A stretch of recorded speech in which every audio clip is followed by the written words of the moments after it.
Welcome to another inspirational episode of the Pincast, where you learn to listen and listen to learn. My name is Ryan Quinn, the founder of Ryan Quinn Fitness, Training and Mindset Coaching. With each episode, we will bring on inspirational people who are striving to make a change in themselves and then inspire you to do the same. And as the old saying goes, keep living, keep strong, and keep our LS. Aboo. You guys, welcome to another episode of the Pincast. And this is one that I've been looking forward to for a very, very long time. And I actually said to this person when they reached out to me, I says, we're going to get you in a podcast. He goes, oh, no, I'll not go on a podcast. This man is chomping at the bit to get on here, guys, because his story is so valuable, it's so unique. I've lived through it with him. We're cousins. We're very, very similar in ways, and we've been better looking. But on that there, I want to introduce the one and only Raymond Forbes. Raymond, welcome to the Pincast. Yes, Ryan, cousin Ryan. Your ego's a bit intact there. You're better looking, but we'll give you out there. Yes. Right, Raymond, we're going to start off from the very start, right? And it's entirely up to you what you want to share here, right? And we start from your earliest childhood memories. And I start this with every guest. I share mine, right? Mine was growing up in Arboe, Moortown area, Lochshire area, and the Troubles, right? I can remember all that. Didn't know why it was all happening and what was going on and why we were going up and down from the south and stuff like that. But there's my childhood memories, the very first thing. In around 5 or 6 years of age, I remember the battery, and I remember people in around it. And that's where I started my childhood memories. Well, then we're going to take it from there into your schooling. Then we're going to take it into when you get into your teens, your sports, when you started to work and stuff like that, and then when things started to go pear-shaped. So, what is your earliest childhood memories? Ryan, childhood memories could be, there's a lot of childhood memories, you know what? I can't say there's a lot of good ones. I've had a, I would say I had a chaotic growing up, let's say from a very young age. You come from a broken marriage. That can be tough, you know, when you've got two parents who turn against each other. I hear you talking about the troubles. I think we've all got affected by the troubles. You know, I lived in the Airdrum. I lived in Ballyronan first. In fact, I lived in quite a few places. I lived in Ballyronan. I lived in Tralee. I was in Arboe. I was back to Tralee, and I've actually settled up in Arboe when I got the first year in school. Childhood memories, look, as I say, it's a traumatic time going through, being a young boy and going through that there breakup between my mother and father. So I say chaotic, and then you know, very unsettled when you're going from school to school. I was in 4 different primary schools. So you know, there was no, I didn't really get settled till I was at 11. You know, at that there stage, my life at 11, I remember I felt even a bit. I remember confirmation in first year, along with P7s, and that was even a weird experience for me. You know. I remember confirmation up on Arboe. That's eventually when I sadly came to St. Paces. I was in first. I only one secondary school, St. Paces. And that was a bit weird, you know, going having there to there, not really knowing everybody. As I say, I only came up to Arboe in primary 6, and then I went back down into Tralee. I just couldn't settle in. I just couldn't get settled at that age, you know. And I was always escaping from. But I never wanted to live in Tralee. I found it very traumatic. It was just a traumatic time in my life. I said, well, I still really want to go too deep into that there, but it's a traumatic time in my life, and it was all. That was when the escape. That's when something started happening in my life. I tell you that escape started then, and that's when my addiction started, gambling addiction. I'll talk about that later on. But I started with the 4th time in first sport of scratch card, and I got that feeling that I could escape, and this was going to be the way it was. That is where it started. I'll go through the story later on if you ask me as we progress. But living in Airdrum, living in Arboe, and that Airdrum, you know, my father worked at a bar. We had babysitters. We always had the army outside the house on the Airdrum. Could never sleep. Always remember at night time. So to get to sleep, I always had to listen to Atlantic 252. Always had the music on at night time. And you know, we've all experienced that there as well. And it's just chaotic. I had a chaotic life. I was I was always looking for attention when I was a young boy. And when I couldn't get it, I made sure to try and get it, if you get me, you know. I can't say much more on that there. Memories of life, the young boy growing up between all the different schools, up and down, choosing between a mother and a father. You had social workers in your life and all that there, and you just had it just wasn't. I don't think it was a normal childhood for a young boy at that age. But like, you know what, I've come through it. It's been it's made me a person I am today. You know, it's given me strength. You know. You know, it's something that I never want my kids to experience, and this is probably, you know, one of the reasons why I've had to eventually change my life and sort myself out after many times. Just, you know, I don't where I've got to my life, and how I've got through it, even got to this point here. Primarily, I do it for myself because I had to do it for myself. I'd lose them children, and they might have the experience of what I experienced as a young boy, and that could have been the final point for me where I says to myself, that was it, you know. So childhood, chaotic, traumatic, unsettled, scared, lonely, and innocent. Yeah. And you know, in our group now, we find solutions out of problems. We find a positive. You know, you've said a few times, you wish you had this personal development years ago, but my reply to you was, if you didn't go through what you went through, you would never have found personal development. And I know it's not an easy thing to accept, but the changes in your life the last 9-10 months, you're saving other people's lives. Now, Can we get a bit of hair stamina there, to be honest? That's God entering the body when that happens. So you've saved people's lives, and it's been brought to my attention a lot of times that you've saved people's lives. And I know, you know, I know your mum. She's my aunt, and I've a lot of love for her. I know your father, and he's always looked after me. So like, we're not on here to you know, stick the knife in anybody. We're on here to be truthful, and our experiences are very similar but very different. You know, I didn't come from a broken marriage, but I come from a very business background. Mm-hmm. That the babysitters were there, and you know, things they got, and you did crave for attention. You know, I don't think any of our parents ever set out to put us that way, but that was life. There's nothing we can do about that. We can't change that, and we'll talk a lot here about resentment. Mm-hmm. You know, and me and you would have been full of it. But like, we'll go back to your right, Raymond. I remember you growing up, and I looked up to you. That's my big cousin Raymond. You're not messing with me. Raymond will sort you. You always were very well. You were one of the popular people. You would have been popular. You had your quads, and another thing you achieved. You played for Tyrone Miners. You know, and that's every young boy's dream.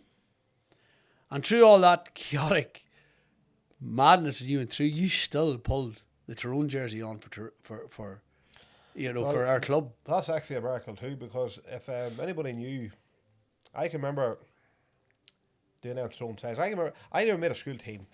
I couldn't make a school team. Don't get me wrong, that school team was an amazing team. You know, you like Johnny McBride and Gary Coman and Vinton Martin and all these deadly footballers. You know, Paul McFlynn, was he there? Well, Paul McFlynn would have been. He's same age. No, he's a couple of years. He's 2 years younger than me. He probably remember all his JP's age, but he would have been on. He'd been on Bracken on that team as well. But you Kevin, he had a great team. It was all Derry boys. There was only a couple of us. Wasn't too many from Marlborough. Went to some places. In fact, it was only me and Fish. I think all the other boys went to Cookstown. When I came up, as I say, I only came up here. I wasn't in P7. And it was sort of chosen for me, and I was happy enough to go because of the football. There's a few factors why I didn't make a team. Number one, it was very hard to brag on that team. Number two was I was very disruptive pupil. You know, I can't say about school. I had great crack at school. You know, I never missed a day at school. I never schemed a day in my life at school. I went to school all the time. A lot of people went scheming. The only thing I ever done at school was I went pitching. I don't see us pitching. That's only I would have missed classes pitching coins, gambling, pitching. My buzz. There was no buzz running around the town, and I have nothing to do. But if you talk about the football, always turning back on it, always getting disappointed I couldn't make the team, you know. But I you know, I always knew I could play football, I could run, I had a great set of hands, and I had great, you know, I had a great desire. And I'm one of these people here, when it's like a goal setting. Yeah, I never stopped, you know. And even my throw-man, like the throw-man trials, my father had to get me out of the bar one morning to go to throw-man trials, the cartwheel bar. And also, I can remember the first match of throw-miners was against Newry, was against Down in Newry. And I had been at a party 2 nights before, party in Cookstown, and I was taking drugs. I hadn't slept, and I ended up getting my head shaved. This was true, like, you know. I think if Farmer McAleer and Mickey Hart had knew what I was doing, I was certainly wouldn't have been getting that position. I knew David McKenna was very, very disappointed that I got the position in that team. As I walked in the change rooms in Newry, and I got my camera for this here, but stayed away. Walked in the change room, and I had my head shaved, completely shaved off, like a boy, like at that age, after breaking through, getting there. Eventually, you know, after school, fought hard at football with a great manager, and our manager that time, RO, was Brian McCaver. He was actually my school teacher. And it was actually him one night in Arbo Hallway. I think it was a presentation or somebody says you could actually make that throw minute if you keep working on it.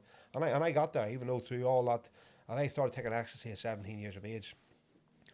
And it was just at that time it was mental, you know. You weren't meant to be doing it. You were fighting against the people you weren't meant to be doing it. You were just it was mad. But the football was still there. As I say, got in that changing room, and I remember Farmer McAleer and Mickey Hart saying there's somebody in here must think they're a hard man or something. But the team was picked. They was already picked. I can remember looking at David McKenna, and I was picked at cornerback. I was a midfielder. And I can remember looking at David McKenna, and he was absolutely he was so disappointed. 10 minutes into the match, I got my karma. I got the hamstring pulled, and I never had an injury for in my life. I think it was karma coming at me. But look, my football career, I've you know, after 18 years of age, after throwing minors, I end up in London.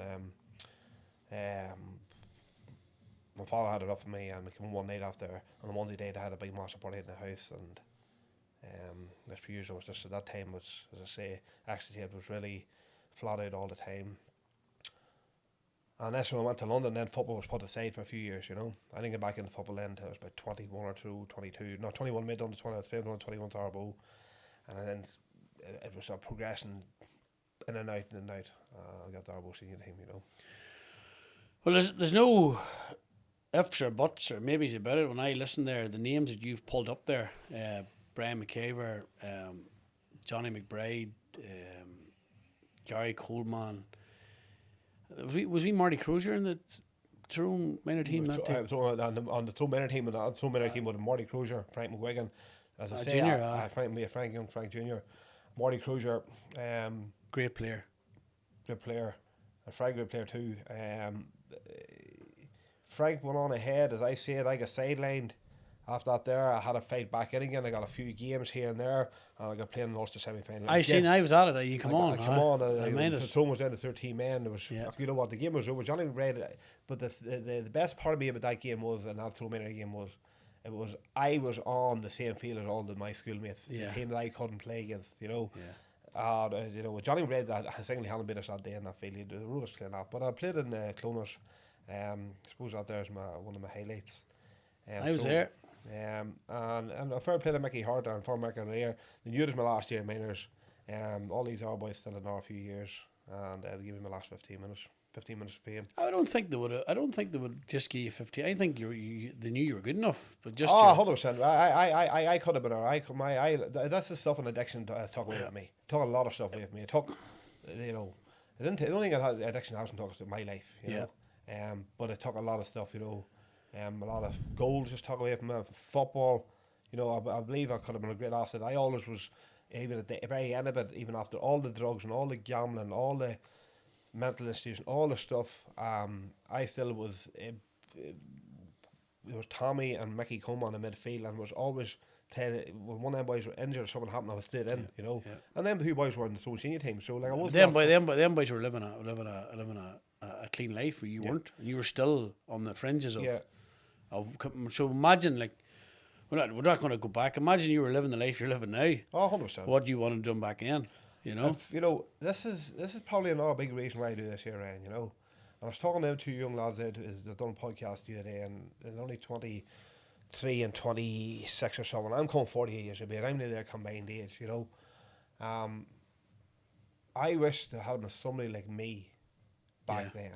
You know, not the psychiatrists, not the people who thought they knew what they're dealing with, because they don't know what you're dealing with. When you're dealing with someone like me, and mishandled me as a time bomb.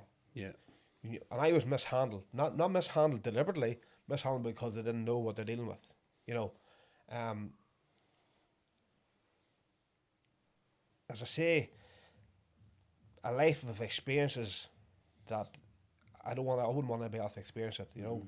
You know, don't get me wrong, I've had some great times in my life. Yeah. I've had some really, really fantastic times. I've had some, you know, a lot, but unfortunately the lows outweigh the good times, you know. And the good times only last so long, because then it becomes you know, when everybody else can go home and do normal things, I couldn't. You know, and that there was that's went on. That's went on right up to the very end. You know. You talk there about somebody like you, but there could have been somebody like you about Raymond. You weren't ready. That's another thing too. And I used to say that thing when you say too, oh, I wish there was someone about like me. I wasn't ready. I didn't want to see somebody like me. I thought was an asshole. I didn't want to listen to. He's not wise. She's not wise. That's one thing what happened to me. The other thing that you said there is putting in front of people that are educated in hard times. The type of person you're on about who you love, you'd have wanted somebody in front of you that went through what you went through.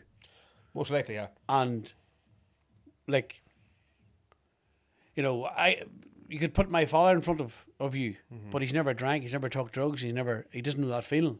No, I always think sometimes, even with my own father, like, and I give my father life of hell, you know, and I deeply regret it. I give him a life of hell, and he tried, and as I always talk about mishandled, there's, you know, and Daddy would have said this a few times, even on my last gambling slip. You know, there's no point putting sticky plasters over this anymore. This is gone past the sticky plaster stage, you know. Yeah. And that's what happened all my life, was putting sticky plasters over. Now, I was very, very good at manipulation, and that's been just a complete addict, you know. There's one thing I never wanted to let go of, was gambling, because I loved it. You know, I was in my first treatment centre at 19 years of age in the Northland Centre. I think I was one of the first 20 residents in it. So I want to get to this bit here. So this is the first bit of whenever you went into recovery. So you're 19. What happened that you? What was you used to talk about the sticky plaster stage? What was 19? You see, this is the thing. This is what I'm getting to there. At 19 years of age, everybody was convinced I was a full blown alcoholic. You know, and at that time, you see, this was the stigma of gambling. That time, just get the debts paid. Gambling's not an issue. Gambling's only coming out now how bad it is, how evil, how deceiving, how controlling it is. At that time, I was completely controlled with gambling, you know. I'd done things that you couldn't even imagine. I gambled more money at that time, and my father's money. I've done. There's no point getting into all of what I've done and what I stole and how I had to gamble, because that's okay. I had to do serious stuff to gamble, you know, stuff that would actually, you know, stuff that you wouldn't want to know of the lengths I went to get money to bet, especially when I lived in London. But you asked me that time at 19, it was easy for me to go and quit drinking, you know, just to keep people off my back. Went to the Northland Centre. I remember him drinking, because I would have been younger, and we'd have been over around the bar just playing pool, and we'd have seen you on a Monday night drinking the snake bite. Oh, 100%. And absolutely airlocked, and we just thought that was funny. Oh, you know, on Monday, like, I would have probably most likely walked in a Saturday element, like on Sunday, Monday was Sunday. That time, you see, that was it at that time. But that was normal for a 19-year-old. No, it wasn't normal, you know, but it was normal around our boat. But we thought it was normal. Yeah. So what you were doing there at 19, I was doing it up till I started doing it. When COVID kicked in, I started to do what you were doing every day. From I was about from COVID. Once COVID opened up again and we could get out, I couldn't get out of the pub. So I was doing what you were doing, but I was hiding it well. And I was doing what you were doing when you were 19. Yeah. The thing, the drinking with me always came second. Yeah. Gambling always came first. Even when you wouldn't see him around Arbo, even when I'd slipped off and didn't want to be seen him, I'd have went to Cookstown on Mondays. Gambling came first. I usually had empty pockets and then had to go borrow money to drink. You know, drink to me, I abused alcohol. Alcohol was a great soother for me and also gave me a great ability to last people for money, to borrow money. It left me shameless, you know what I mean, with stuff I couldn't do when I was sober. And it just, you know what, and at that, for many years, when you get to that stage of your life where you just have fucking messed everything up and everything's just falling in and you just don't give a fuck about yourself, you know. I actually didn't care about myself. I didn't love myself. I just treated myself the way I thought of myself, like a piece of shit. And I just drank and I took drugs and I lay about, and then I would get up and I would have manipulated people and done the pity party and the poor me's and all this here, just to get the weekend again. It was just, you know what, it's just a life of turmoil, but in essence, it was, you know, most controlling thing on my that ever controlled me is gambling. So we'll go to that first time you were checked in for recovery. So you went to Northlands. So what was that for? Was that for gambling or for drink? That was for a drink, and I was for a drink. But did anybody know about the gambling? Oh, we knew about gambling. We were never going to admit it. You know what I mean? Yeah. You know, and I was in there. I was doing lottery tickets. So you went in there to fix one vice, but you had another one. I had loads of vices. I was in there to people pleaser. Yeah. And this is what I'll always talk about now. If people are going to, are going to clinics, or going to this here, if they're only doing it to get weight off their shoulder and get people off their back, they might as well just stay out drinking, because people pleasing exercise do not work. You're only getting a break from it. You're only getting a break from it, you know. I don't people pleasing all my life, and people pleasing is very, very dangerous, you know. I people please nobody. I please myself, you know, and I can be selfish sometimes, but it's what I have to do to survive for everybody else to reap their rewards. But most importantly, I have to be that kind of person. You know, I'm a dangerous person mentally if I'm not in the right headspace anymore. And I got to learn that right up till 10 months ago. Even though I had 5 years off gambling again, I was still drinking, which was abusing substances. You know, you go back to that time at 19. So I have to go right back to my head to when this was 18, 19, yeah. 19, I could have been possibly, yeah, it would have been 19, yeah. Because that's when, done the Northland Centre, I stayed off the drink. I'm off the drink. I can remember my brother picking me up, him and young Frank Wigan picking me up, and I was arranging to go to the arena and was ordering my ecstasy on the way home from the Northland Centre. And I was in the arena that night. You know, this went well for a long time. Were you back drinking that night? No, I didn't drink for a year. Right. I didn't start drinking until I went to London. So the drink was gone, right, for a year, but the drugs were still there. The drugs were still there, and the gambling was still there. And the gambling was still there. Yeah. So yeah.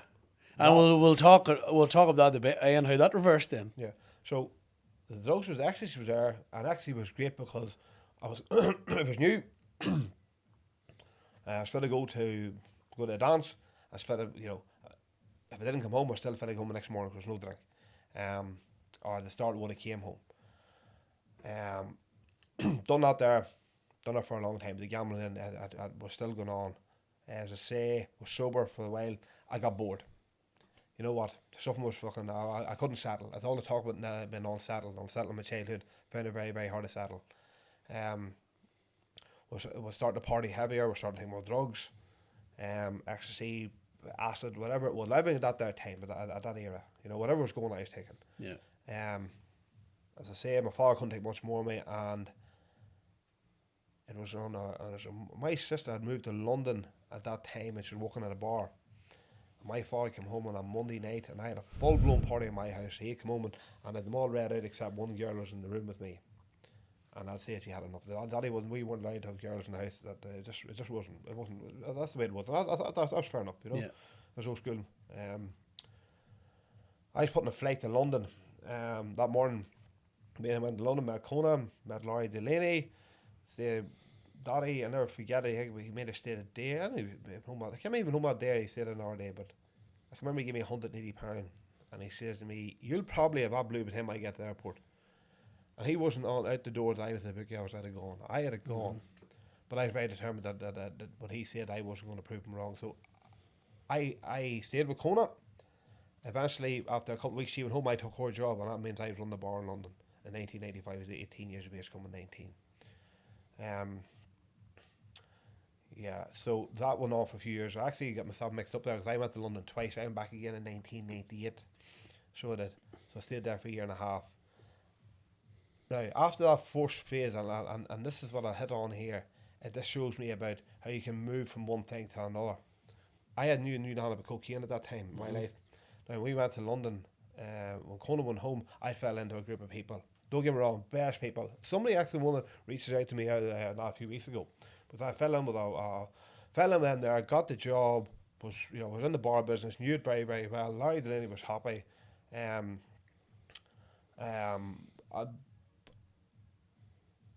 Actually, Conan was working there still, so I stayed with her, and I was actually staying in her room. I actually got a job with a company called the Rooks. As time progressed, Conan was going home. I was offered the job in the bar, and then I had somewhere to stay. I had a digs. At that time, then I was making friends. We got a group of people from Dublin, and there was a gang of us in, and we all fitted in lovely because we all done the same thing, But they didn't gamble, and suddenly I found a new group of people. I found a new connection. I found cocaine, and gambling stopped. It nearly wiped out for about let's say for about 10, 11 months. Well, in a short period of time, I had one of the people who worked, one of the girls who worked in the bars, actually was 11 years older than me. We started going out. She had a child, and the next thing I was living with her, and just everything's life's going great. Actually, I'd stopped working the bar, moved down to Hull, went and got a job at Heathrow Airport, doing a forklift. Just everything, nothing go wrong, working and socialising, taking a bit of cocaine, and it just everything's just till Raymond got bored again. Yeah. The boredom came in. Then I started gambling. Now, this here woman that I was living with was married, and I broke up my marriage, and her ex-husband had been a heroin addict, and she had seen the lows of having no food in the house and having no gas in the house and all this here stuff. Now, when my gambling started, she started seeing there was no money in the house, and she said that she would never ever be without gas in her house. I left her without gas in her house. That's how quick I am back to gambling. The boredom came in. After all the hay of meeting a new woman and all this loving and all this here, I quickly reverted back to that there. Eventually, till I was, she put me out. Now, at that stage, I had, as I said, I'd been working in the bar. I'd brought two friends over, Jacko and Conor McKee. When I left the bar, moved down to Lahore and got the job at Heathrow, Conor then took my job. I end up. Conor actually came over to start before. It's hard to keep all the dates mixed up here, right? Or get them all in sync. Conor came over. Conor was staying with me in the bar in my room. Till eventually, I'm laying outside the door of Conor's room. That's where I ended up at. Angela put me out. Had enough. I was in a fucking downward spiral. I had there was just so many highs. It's a lot of stuff to put in here and what's happening. You're asking me how do we get from there to there, So from the throne miners till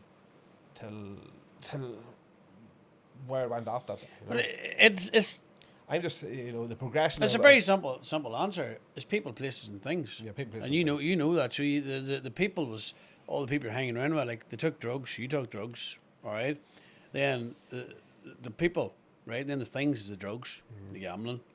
All right, the gambling wasn't an issue, but that was always an issue with you. And then the place you're in, the bar, the whatever, and I think that what happened, Raymond, whenever you met someone and you seen a set life, you took peace as boredom, right? So this is what we do as addicts. Whenever we get peace, we mistake it as boredom. So we have to go back to the mayhem. So maybe whenever you had a bit of peace, you maybe just says, right, I maybe do a bit of gambling. This is a wee bit boring at the minute. I want to do something else. And then once you started to gamble, everything just spiraled completely. That's exactly out what of happened. You know, we were having a great time. Everyone was fine. Everyone was too good. You know what I mean? Yeah. But there's never enough for me. I'm such on edge. You know what I mean? And I still needed that extra hit. Yeah. And gambling to me, it's a dopamine. Yeah. You know.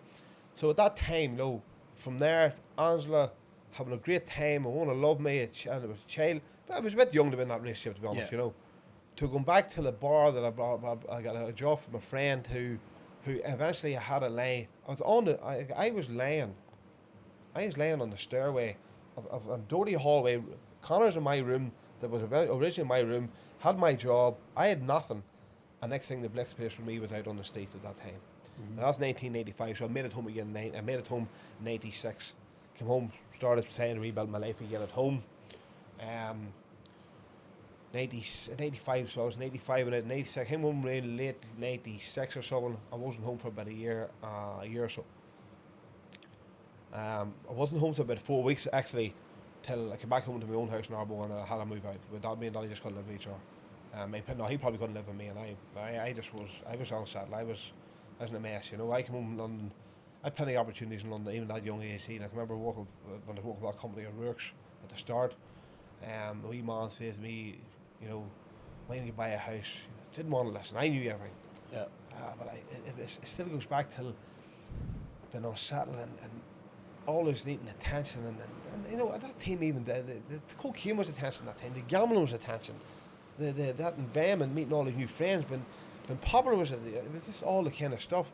It's all ego stuff, you know. And I moved into McGranny. And I stayed in McGranny till I moved into my own house. And that was rough ride for McGranny too. But 95, I was 96, I was home. I am back. I can't really mind a big pay between 96 and 80. You know, well, there was a lot of stuff happened. I was in the Hollywood Hospital. Right, so 19, you were Northlands. And when was the next spell in somewhere? No, 18 was Northland. 18 the next time I was in a treatment centre I was in mental hospitals. I was in Hollywood Hospital. I can't remember many times. I've been in 7, 8 times. I was sanctioned once on the Mental Health Act, you know, as an injured myself, and I was admitted to Hollywood several times. I stayed there for numbers of times. You know. Was all these times been admitted in places you're drinking drugs in you? Oh, 100%. Aye, so whenever you were sober and clean and nothing, there was never any issues of having to go into treatment centres? No, there was always an issue. There's issues, but you didn't. No, never like serious issues, yeah. But you say I've been referred to many times. But when you're a manipulator like me, you know how to get out of that there. You know how to bullshit, to work the system, as they would say. So I didn't want to be in them places. Sometimes when I got there and I woke up, it was great to give me. If you take your most recent journey to a better life and mental health, you didn't have to be admitted into a hospital this time. No. So, like, the only reason you were getting admitted into hospitals back then is because of your drink and drug use. Yeah, 100%. You know, it wasn't because of your cuckoo. I say they could be psychosis. They were psychotic, like, because with that, it was. I would say it was very hard for people to watch too. You know. Yeah. Well, I watched it and I found it hard to mind my father and my mother and all, and always worried about you and said he's a great lad. He just hopefully he can get through this. You told me a story one time about going to London and selling your clothes. Yes. So I'm going to move on to that there. London. This is to me was let me know how control the gambling had me when I had no backup. So the first time I was in London, 95, 96, I got home, right? I ended up in the state. You know, still a young boy, I was only 19. Come home at 19, decided to live at home again, couldn't move down to McGranny. Had 2 years of mayhem, of serious drug and drinking and gambling. This 2 years of completely out of control. No control of me, as I say. You know, McGranny coming to bars on Sundays and throwing holy water over me and begging me, and my Uncle Patsy coming to me on a Monday and begging me, you got to stop this, you got to stop, you're killing your granny and stuff like that there. Killing a horse, killing myself, I just, you know what. But still, you know, always had people, he's not a bad fellow because he's always fit to do. I think I was always good, a great manipulator. I never was a bad person. I'll always say, through gambling, I'm not a bad person. Gambling made me do wrong bad things, Yeah, you know, yeah. 100%. Drinking, drugs, mixed after gambling, loss, you're just dealing with time bomb. You know, when I lost the amount of money I losses and the sues that was out there, it was just an explosion, you know. Um, so I got sober again. Was off drink again. I just can't mind how I wasn't in a treatment centre at the time, but came out of Hollywell or so down the Northland Centre. Look, I got myself sober again. I was off drink for about 11 months, 10 months. Went over to London. Just had enough here. They said, "Darling, I'm going." Now, I'll never forget that the build up going to London. Went to the credit union, tipped it out for about 3,500. Bought myself a load of new clothes, and I went down to down Dolly's. I said, "I'm going to London." Right, okay, that's dead on. And I told her I didn't realise that the credit union book was still in the pocket, like, and they seen it. No, I just got on a plane, Ryan. I had no idea. I hadn't been there in 2 years, a year and a half. I had no idea where I was going to. I had no job lined up. I had nothing. I was just going with this crazy fucking head. I'm leaving this shithole. I can't deal with this anymore. You know, there's nothing wrong with the place. It was all me. I got off the plane in Heathrow, just threw my suitcase over in the luggage place, got on the train, got on the tube, and landed. I said, "Well, I'll jump off here at Acton Town." This is true story. Like. I got off in I was never in Acton Town in my life, but I knew London. I knew how to get a job because I had a forklift license. And it was 1988. I mean it well because I remember being in that bar the day of the Oma bomb. Everybody looking at me, you know. Acton Town, got off there, went up to see this here bar. I knew you could get into bars. There was always room above them. Went in, done my piece.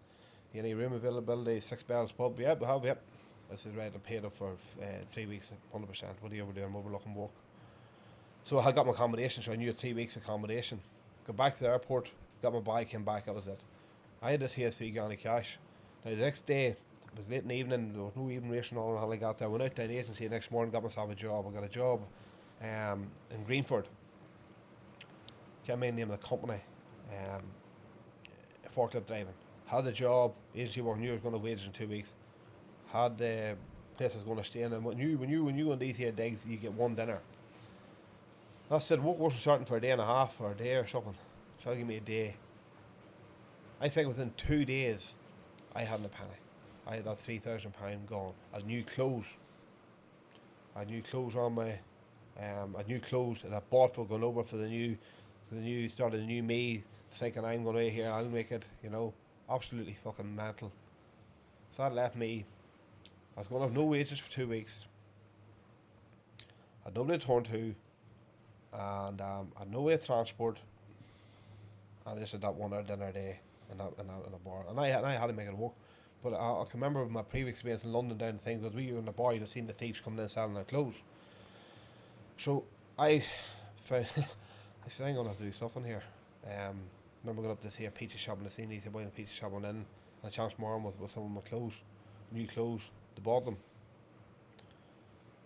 I knew I sold all the clothes I bought then. All them clothes were maybe six tops and 2 pairs of jeans, whatever it was that I bought. Whatever, I can't remember the exact amount. Sold them. Struggled. That was it. I found an avenue to make money. So then, as I say, this is, you know, I'm 19 years of age, like, coming 20. I'm off. I still hadn't took a drink. I still was staying sober, because I was gambling. Got the job, started working my job, blah blah blah. Wasn't long taking a pint again, you know. Mm-hmm. So I had a chance to eat Budweiser here and there. Got the first week's wages. As I said, I'd already paid 2 weeks or 3 weeks in the bar, and that one dinner had to do me one dinner a day. I'm working 12-hour shifts. You know, no money for transport, no nonsense. I was in existence in London at 20 years of age. The boy had left there with aspirations of going to do this. Within 2 days, I'd fucked all up again. Mm-hmm. You know, sold my clothes. Was completely out of control, and there was no backup there. And this is the length at that time where I was going to go there. I was prepared to starve myself. I was starving myself. I was just I was jumping trains. I was doing everything. Got my first wages. This become a cycle of every week of working serious amount of hours to get to work was so hard. From Acton Town to Greenford would have took you, it took about an hour. Well, the jump on the trains took you about an hour 15 minutes. I had to jump trains every night, which was you know, getting caught at that there would have been an offence as well. Till eventually, got drunk, and I went and I forced and only time that I shoplifted in my life. Back to the clothes thing. I went until I was drunk. I got a drink. I said, drink gave me the courage to do it again. The first thing I done that day was I went to, like, I was starving. I went to the cafe on Ealing Broadway, and this cafe that's front on the footpath. You could see, you could eat it in the footpath, and I attended a person. This person was ordering the food. When the time they ordered me the sweet, I was legging it, and I had run off. I'd actually, you know, this is what gambling was doing to me. This is me how lonely I was. This is how desperate I was. Fucking food and run away from a restaurant, you know. Like I that's not the person I am. This is what gambling done to me. I remember going. But it's not just, see, this is Raymond. It's not just gambling, because if someone's on here now and they have a gambling problem 100%. and they turn to drinking drugs was fucking you up too. Gambling primarily is what has destroyed me. Drinking along with a gambler, you know what? It's got to be the worst cocktail. You know, I never hid away from me. I've abused alcohol at a serious level. You know, people ask me why I quit it. Even a day, and I wasn't taking a big pile. It wasn't benefiting me anymore. You know, it was, you know, it never benefited me all my life, because I was always dealing with a gambling addiction with pure anger. When you put alcohol into me, with me full of anger, I'm fucking dangerous to be around. You know what? At that time, I had to drink again. I had to give me the courage to do things I didn't want to do. You know, like, I'll never forget this. That day was sometimes. There's only one other person or two other people knew about this here, but I had a talent on it, because something was happening over here, and I was afraid of going to come up in court. But I had to get a license to the bar, and I thought, this is going to come back and haunt me. On the same day, because I knew I could sell clothes again, I said, I'm going to go in here, I'm going to steal clothes. I was half tight. I went to an electrical shop and got a big, massive electric bag. To get there, to go down, and I actually had the clothes got, and I said, how am I going to take these out? Drunk. Was down an elevator, down the thing. So I done the clothes, whatever I've done. I went up to get a bag, or vice versa, whatever was ice coming out with a bag of clothes out of on Ealing Broadway. I was jumped from the place. You know, and that was the start of a manipulation then, of when I manipulate the owners of the bar. I wasn't home at night. I'm from Northern Ireland. I've been picked on here. I've been abused here, and all this here. That's the manipulation started in that bar. To get me extra time there. You know, I can't get to work. I can't get paid. They're withholding my charge. All this here, you know, to survive. And this is what gamblers will do. And this is what I talk about over there. This is when I was at my lowest point. You know, then at that time I befriended one called Colin, God rest him, and Colette, and I started making myself known to them up around there, and I'd actually manipulated them to think that I was getting a bad life down there, you know, and I you know, and Colette knows at the very end of how bad I got, and they know what it was them. It was Colette who got me to my first GA meeting in 1988. The first time I went to GA in 1988. It was to be held with Colette and you know, and Colin, God rest Colin, you know.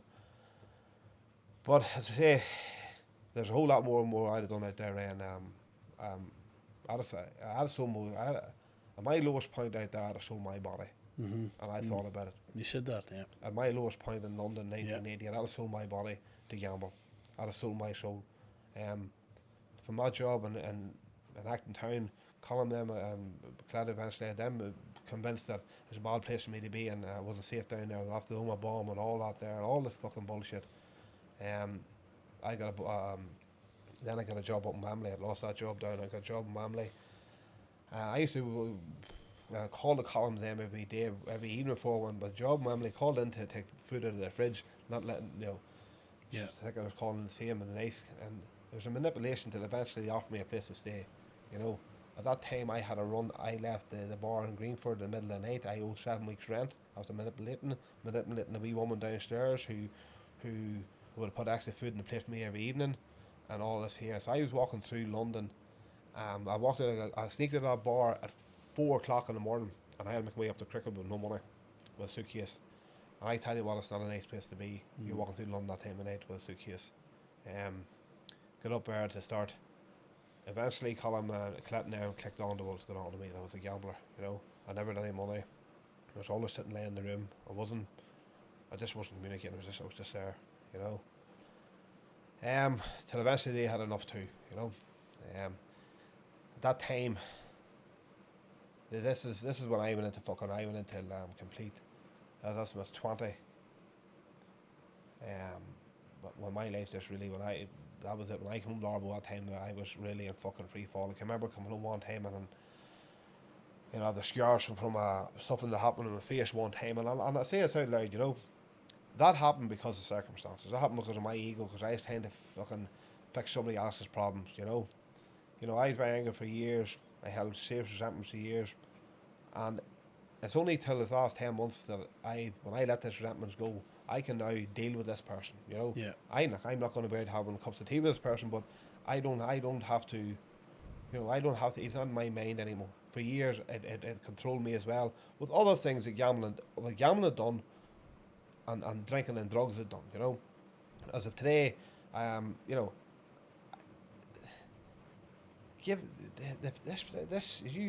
you asked me a question about there a few minutes ago about if a person had been there years ago, you know,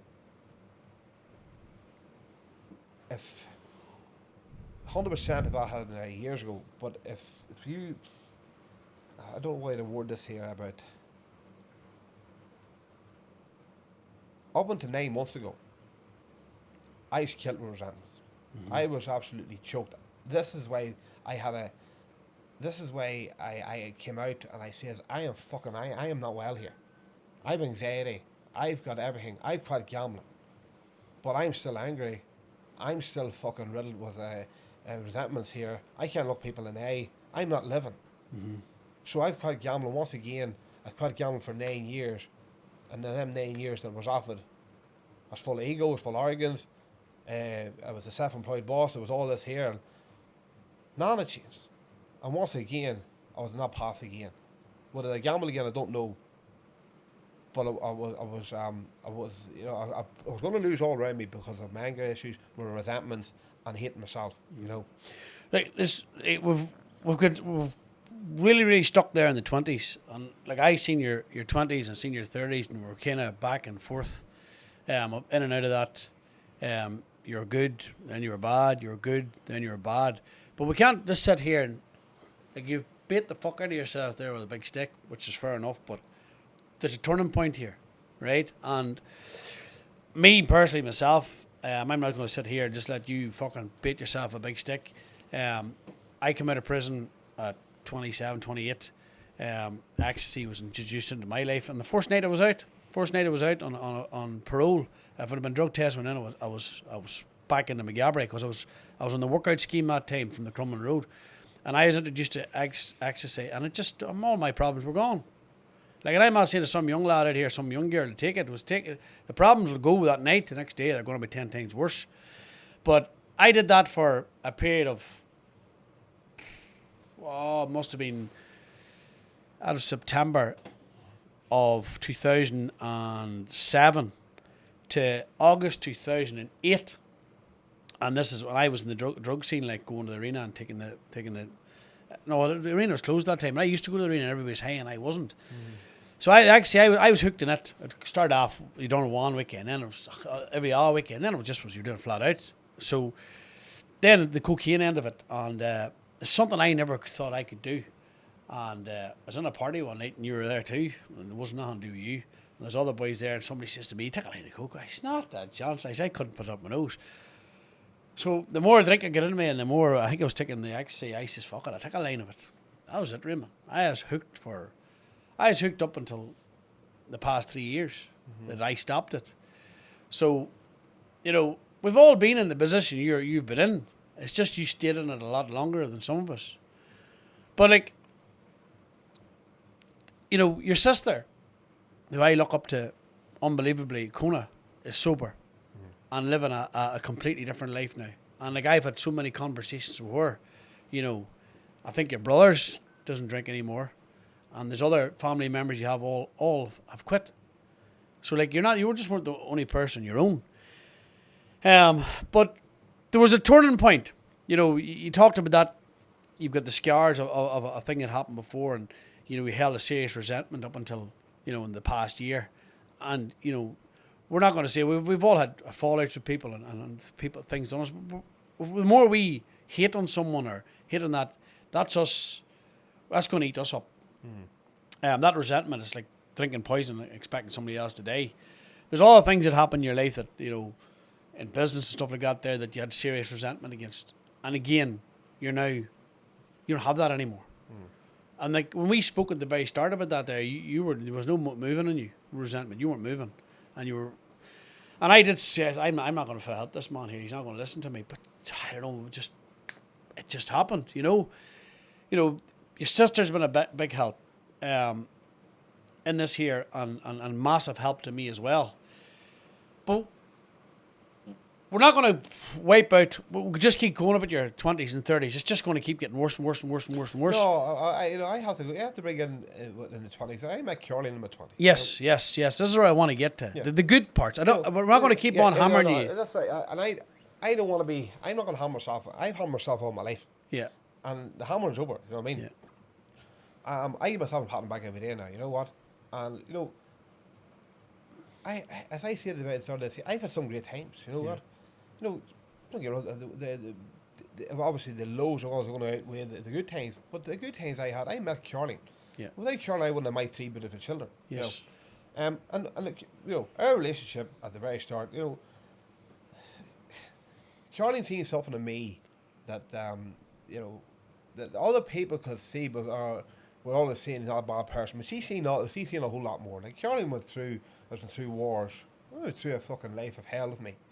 And we broke up and we go back together, but we always end up back together. Yeah. So I'm always thinking, well, Friday's not going to go by you, and I do, and I thank her, I love her. You know what I mean? Fate will bring that back together. And for her to go through all that, and we by no means even now, like curling things just changing me now, hard to deal with. And because it can be a bit, a bit selfish in a role, but it has to be. I have to keep working on myself. I'm an addict. Mm-hmm. I'm a person whose mindset is so dangerous that I have to really keep an eye on it, because if I haven't got that mindset, and even now, like the 20s, 30s with an experience at times, there's a lot of things I won't change about them. You know what I mean? I'm not changing them. Number one, for the experience I have, that I'm going to help other people, and I have some great time. I was in business. I've learned so many. I've been in so many places around the world. This wasn't all bad. You know what I mean? Because I had recoveries. Yes. I had recoveries, but them recoveries were never. I could never hold on to them. I always relapsed, and I always wanted to find out why I relapsed. Yeah. And I know now why I relapsed. As you say, if the personal development had been there a long time ago, would I relapse? No, I wouldn't have relapsed. It was there. You weren't ready.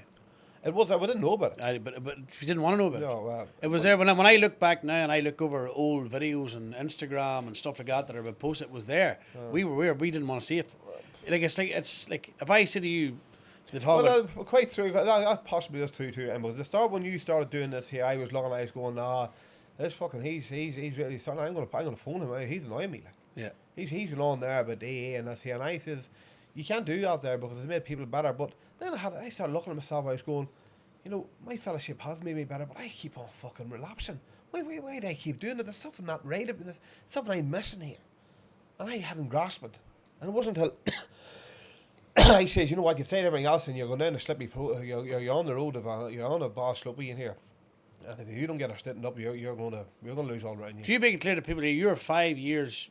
Were you 9 years without gambling, then relapsed? I was 8.5 years without gambling, then relapsed. And then you relapsed. And and that's 5 years ago.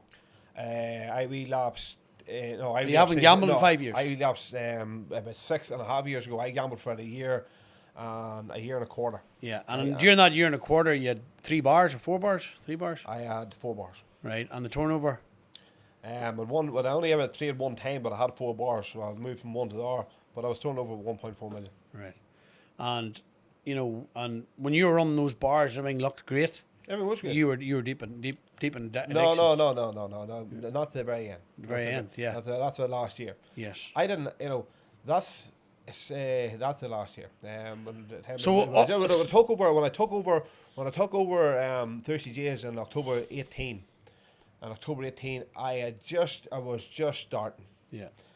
and it was a people pleasing. I was doing something. That was my ego was in the road again. I'm not going to blame anybody else. I made the mistake, and I thought I was bigger than the addiction. I thought I could handle it. You sit long enough in the barbershop, you get your haircut. Yeah. As a big lesson, and I do believe it was meant to happen. It has happened. I do believe that I will still get through that all the journey in the 5 years up till May of last year, when I woke up on Monday morning and I accepted spirituality, and I said, you know what, you're changing because you're not happy. Yeah. And I was not happy, and I said the word, I looked happy, but I wasn't happy. So if you take the we were talking, I wasn't trying to skip your 20s and 30s and 40s here, but I needed to start. We can't keep beating the fuck out of you. No. With we know it. Everybody knows it. You've told enough, and it just was a vicious cycle. It was just rinse repeat. That roundabout, you're getting off the roundabout and getting back on, getting off the roundabout, getting back on. But the good things is you met the love of your life. Oh, 100%. Right? And you always speak so highly about Caroline to me, and vice versa. And I told you at the start she's going to find this difficult. Mm-hmm. But would you rather have the old you or the person you are now? Oh, the only thing was going to cost you your new life was your old life, right? Oh yeah, 100%. So that you met her, you've had 3 beautiful children. I met the wee girl in the shop the other day. It's just class. It's just me. There's another thing about Jessie. That morning in January in 2020, when I walked out that door, I firmly. This is the point I wanted to get, Raymond, and I'm not going to interrupt you. You had multiple suicide attempts, right? Yeah. And people out there that's watching this are in the same position as you. You now can show those people that don't do that. Oh yeah. Keep going. There was a lot of attention-seeking attempts, but there was at a stage, especially in one attempt, I wanted to die. Like I had fucking done. I just could not live. I hated myself. I hated what I become. I hated everything.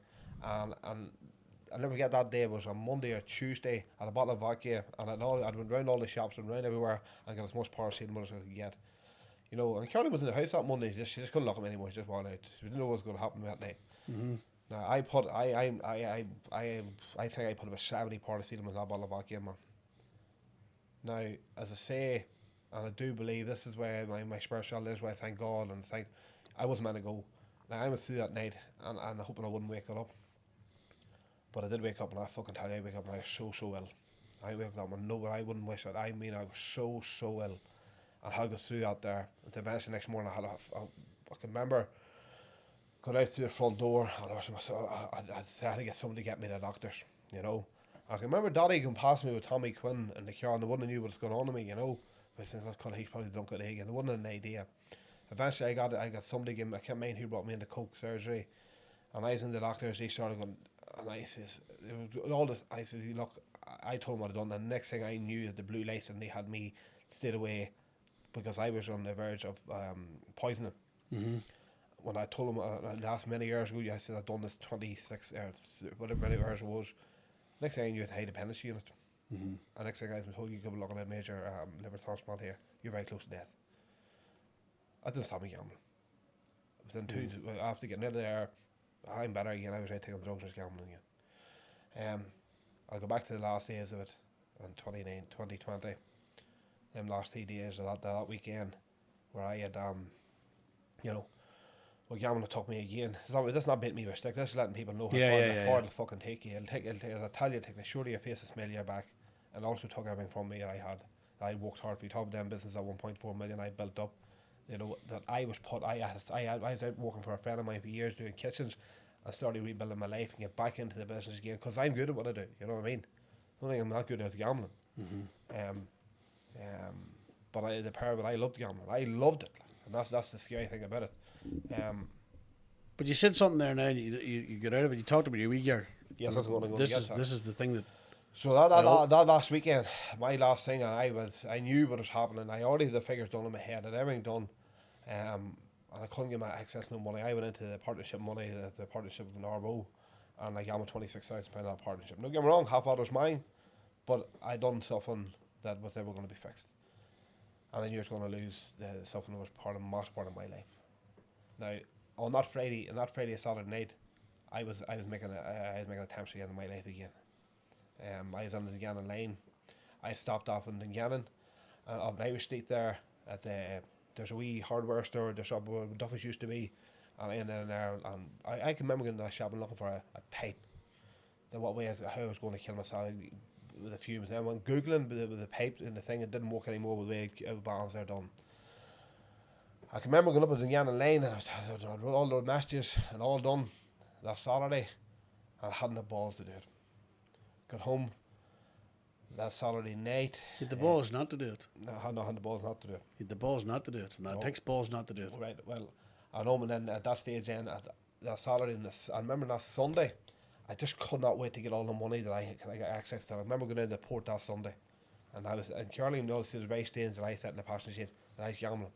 I had to get it empty, and people have to understand, a gambler does not gamble to win money. He gambles to lose because he has to get it released as we go on. Now, that Monday morning, I was waking up. I was going to Cookstown to meet somebody with a bit of insurance claim in the bar, trying to scam something. But as I went through that door that morning, Jessie's called me back. She was only 2, I think, yeah. And she looked at me and she said, "What time are you going home at, Daddy?" Jessie ever asked me before in her life. And I genuinely do not believe I was making it home that day. But I knew something. I thank my higher power, I thank God. And this is a message to anybody. This is a game of Russian roulette. It plays your life. I came home that day, and I had to go down and meet my father at the club, and he was handing me money for something. And I knew if that cash had hit my hand, I was gambling. Yeah. And I'd have went to getting more money out of that business, deceiving, stealing. And I firmly believe at the end of my life that night. And I knew this is it. I came out, I found the strength, and I took a face on. And I talk about dignity, but I held a resentment to people for a few years. Right up till the very end, I've let all that go now, and this is what personal development's given me. This is what I had to do to live my life on my terms again. You know, that's gone. That's what I've done. I had to take it on the chin, and I've taken it on the chin. But in the process of doing this here, you know, to have this freedom again that I fucking had craved. I say it openly out loud to you two lads. I don't have any money anymore. I have debt. I have a business that, you know, it runs week to week, but I've got a smile on my face, man. Yeah. And I've got laughter in my house. And don't get me wrong, we struggle. We're a normal home. We struggle. 3 children, 3 different ages. One doesn't like school. This is it. Curling, we clash each other. You journey new for curling, but we're normal. It's all impressive. Aye, but you do when these clashes happen, these things happen. You don't run to drink the no, drugs or the gambling. You don't have to run away. Yeah. You know, I'm probably in the house too much now. You know. So look, you know, I have seen this is all true. Every bit of this is true, and it's not at all. Like, I remember, we're not even going to talk about this. I remember you taking cars, drunk, and smashing them, other people's cars. How you come out of the? I mean, you smashing one down towards the Old Cross. I mean, you smashing one in Coke. How you come out of those? 6 major car accidents I've been in. Yeah. The people in here is watching this man here and seeing what he's went through. And Raymond's going to go down the personal development route that I'm going down. And there's people going to reach out to Raymond and not reach out to me. We're 2 different type of things. But Raymond has quit gambling 5 years now. He breaks it down for you and teaches you how to do it. Raymond doesn't drink anymore. But he's not saying he's never going to drink again. He doesn't drink anymore. He break it down why he doesn't drink anymore. He doesn't take drugs anymore. You know, and Raymond has a peace of mind. Yeah. So, like, Raymond, what was it? And this will trigger someone today to reach out to you or reach out to me. What was the final, what hit home with you that you come my direction? Well, number one was, why not? When I was seeing the inspiring stories of all the people, and I was going, you know, I was watching it getting better in your eyes, and there's just something. I didn't switch. For some reason, I didn't turn you off. I didn't block you, right? Yeah. And there's something was telling me, why have you not blocked them? I can remember somebody saying one time, you know, they're in a relationship now, and this person wasn't attracted, but I was still sitting talking to them 10 minutes later, and I wasn't attracted to them. You know what I mean? I wasn't attracted to what you were doing, but I was still listening to you. Yeah. If you understand me. So, and I knew I was secretly becoming a substance addict, and I knew that I wasn't getting enough out of my fellowship, and I knew there was more to me. And I said, you know what? I've tried everything else, so why not just give it a bash? Why not? Sure, what do you got to lose? Yeah. And it wasn't even it wasn't a calculated gamble. It was just going. People in this personal development seem to be getting better. You know, the mindset, and I says, this is all my thinking, and I know I'll say this out loud. You're all your thoughts. You're all your thinking. You know, if I kept thinking I was a piece of shit, if I kept thinking, I was done but wrong, that's the way it was going to continue, and I was just going to continue to gradually get old and grey in that house, and not get the personality that I know I am. You know, everybody knows what they're worth, and I know what I'm worth. You know what I mean? Yeah. But I have to show my worth again. And I have to, you know, it's probably, I'm always, I didn't want to be known as the comeback kid or of all this kind of stuff. I want the best version. There's the thing you said there now is your thoughts, and I've said this in a couple of podcasts, and some of the podcast people aren't going to tune into it. They'll tune into yours, some will tune into other people's. And I said this, I had on a call with a female client with drinking drugs problems, right, and relationship problems, stuff like that. And at the very end of the call, I said to her, I want you to say this out loud, and it was in her habits. We'll talk about these habits in a second. That's why I have them wrote up there. I said to her, I want you to say your name out loud. My name is whatever. Only good things happen to me. And she said it. I said, say it again. I can't hear you. She said it again. I go, say it louder. And she said it louder, and she busted out crying. And I goes, how do you feel? She says, I feel great. And I says, why? She says, because I've told myself something good. I said, if you were walking down the street and you seen somebody talking to the wall, what would you say? They're not wise. We're talking to ourselves. And once we start talking to ourselves in the correct way, and like Raymond, I told you, and it's something on that board, I've said this to everybody, you said early wake up. Does it happen? Does that happen now? Oh, I check in with my hair per. Right. I say this to Curly nowadays company. I said, Curly, you know, I check in maybe 5, 6. I say my serenity per 5, 6, 7 times a day. Yeah. I do it, and I have no shame in saying it. So you wake up early, and you weren't doing that. No. You're checking in above. You weren't doing that. You're a nutritionist completely. You're now showing people how to cook online, cook your eggs. Yeah, well, I keep my cooking as clean as possible. Yeah. You know what I mean? So you're counting your macros basically. You're getting a workout in every day. Mm-hmm. Even if you can't run, you're running serious. Like for nearly 50 years of age, you're hitting 5Ks in 20 minutes, like you know. Right. And you've dropped all the vices. Can you give me a vice that you have now?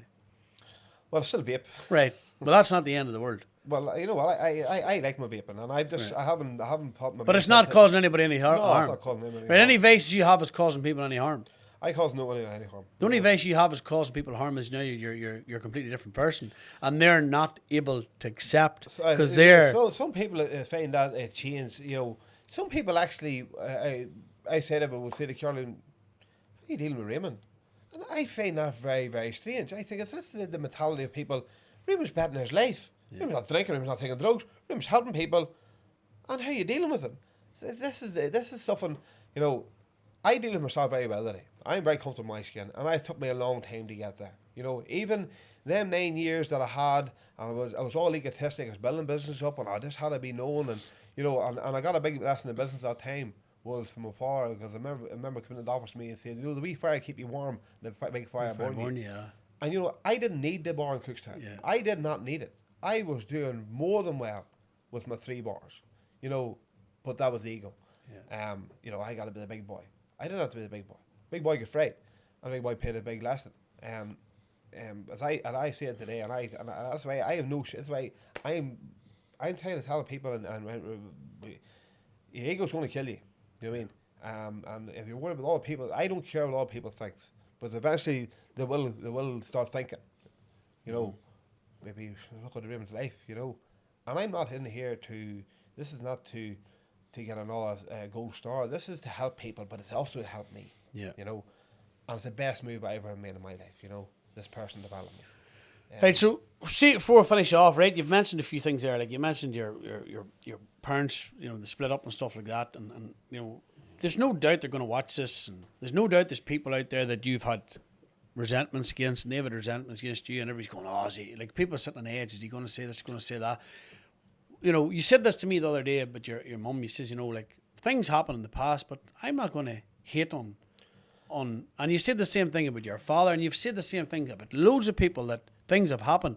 You now take responsibility in your actions. I had to take responsibility of my actions. They were my actions. Don't get me wrong. You know, I'm sorry that I can beat myself up with the way I acted. That's what addiction done to me. Yeah. But it was my choice now how I act now. I act in a mannerly fashion.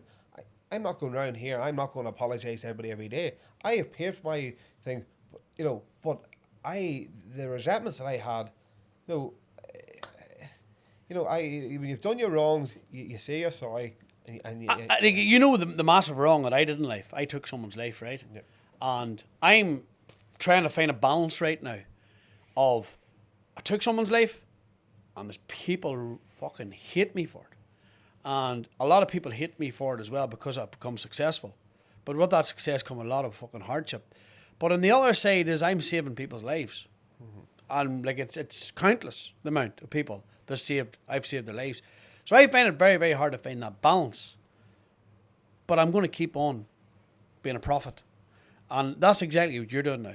You're saying sorry through being a prophet. And a prophet is somebody who takes a download from above and goes out and shares it with everybody. You don't have to go out preaching about the Bible and stuff like that. But the thing that I'm going to find about you, Raymond, and this is going to be true, and it's me too, we're prophets. We go out, we show, we get up early. We show, we do our training. We show, we eat good food. We show, we don't have any vices. We show, we're being all the positive stuff, right? That's what we're being a prophet. But I think, and I said this in our podcast about the book of Job. We talk about Job. Job was the person that had everything, right? And the devil come one day and says to God, he only prays you because you give him everything. Mm-hmm. And God says, no problem. I'm going to take it off him. And if he doesn't continue to pray for me, he's not having it again. So he took everything off Job. Took everything. Took the land, took the money, took the everything, took the family and everything. What did Job do? Continued to pray. And he got it all back. Yeah. So as I said this so many times, the devil will not show up as the devil. Oh, 100%. You won't hang around him. And your enemy will not show up as your enemy, because you won't hang around him.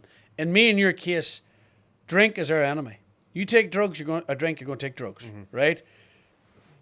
Gambling. All those things are the devil showing up saying, Raymond, you've had a peaceful life so far here, right? I'm going to bring you back to the mayhem because you think you're bored. Oh, 100%. There's no doubt about it. And the other way it goes about is God sends them challenges. I know. I thought about the test. Even this morning was, and a small test, but it's going to be a test. It's like, even that fella reached out to me the other night, and he says he was tested, but I get him because he's seen how I expressed me getting tested. I have choices here. I have choices every day in my life now. I can choose to gamble. I can choose to drink. I can choose to fucking hold the resentments. I can choose to. And they're not diseases. They're choices. This is all choices now. You know what? What happened in my life, and in my young life. Don't get me wrong. There were circumstances that they can create something that I needed an escape from. You know. But after a while, it become excuses because they're now controlling you, and then you have to think, I take control. Ryan, that's how I feel today. I took control of my life back at 47. You know what? And it's never too late. I've never felt as physically fit I actually as fit as I am was when I was 20 years of age. Yeah. Now, I always was a fit person, and that's my hyperness and whatever else. But I've got it's a smile on my face. You know what? And it's a big lesson in life I learned. You'll never know what you have until it's took off you. Raymond, would you need now to go back to the life that you lived? You'd need a plan of how to do that, a program. You'd need another way. I help you your personal development. Me personally, I would need someone now to come and teach me how to be a piece of shit again. Ryan, I can't see you going back to that again. No, I'm not going back to that there. But I always know. I'm glad that I have it. You know what? I'm glad. I'm Ryan, there's no point me saying now. A couple of things I wish I hadn't gambled 6.5 years ago. I wish I still had the farm. I wish all these things. So, well, I tell you, I'm not going to change any of that stuff there. What I have here now is a story to help people. You know what? You don't have to do it. I met that young Darrell this morning.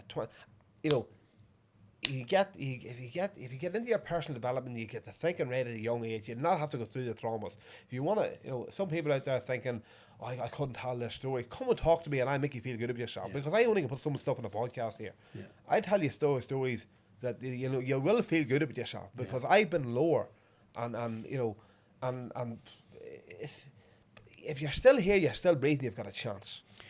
See, to finish off, I want you to look into that camera there, and I'm not trying to promote myself. I want you to explain to them people out there what was holding you back from reaching out to me or someone like me, and how they can get over that. Because we talk about the procrastination. Your success is at the other side. Is you lost your success if you're procrastinating. What would you say to someone now who's in the position you're in now, and they're watching the likes of me, watching the likes of you? What would you advise them to do about personal development? Well, the first thing I say, why are you watching? Why are you still tuned in for? Because you're seeing the progress. You're like me. I used to see a person, and I see something like that. I remember saying this to a good friend of mine. I can't listen to him anymore. He's doing my fucking head in. I mean, he's annoying me because I says, you don't have to be the full blown person who's carried to the pub every day. If your life's unmanageable, right? And if you're watching the likes of Ryan, the likes of me, the likes of somebody else, and you're still tuning in, and you're knowing you're on the fence. All I can say to you is if I hadn't got off the fence, you know what, I might have fell on the road. You know what, I might not have what I have today. And what I have today, it took me a long time to know it's not money and success I'm after. It's peace of mind. It's habits. It's habits, healthy habits. As I say, Rome's not built in a day, guys. This doesn't happen overnight.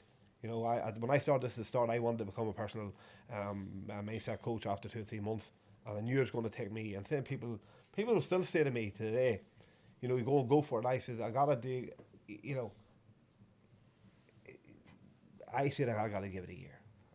As I say to you, if you're watching out, you're sitting on the fence, and you haven't switched off yet, reach out. Then that's what you're doing. Two things there, Raymond. You said there, Rome wasn't built in a day, but me and you wasn't on that job. Huh? The very final thing I'm going to say here, guys, is Raymond, honest to God, 9 months ago, I genuinely didn't think you'd be in this position. I knew you had the capabilities of being there, but I just didn't. The first conversation I had with you in my apartment, you're twisting and turning. There was a lot of resentment there, but to listen to you here today, and the ego's going to keep kicking back in now and again, and you need that. It's an absolute credit. It's an honour to have you in the team. People love you in it, and I know this podcast is gonna touch people, and it's going to save people's lives. So, like anybody out there that holds any resentments against Raymond, I can assure you he's a changed man, and that his sorry and his whatever you want from him, just keep watching him saving other people's lives. And Raymond was put through this so he could save other people's lives, because there's people that will go through this that won't make it. So 100%. Raymond, I want to thank you very much, lad. And boss. We'll get this live. Good man. Guys, keep her LS.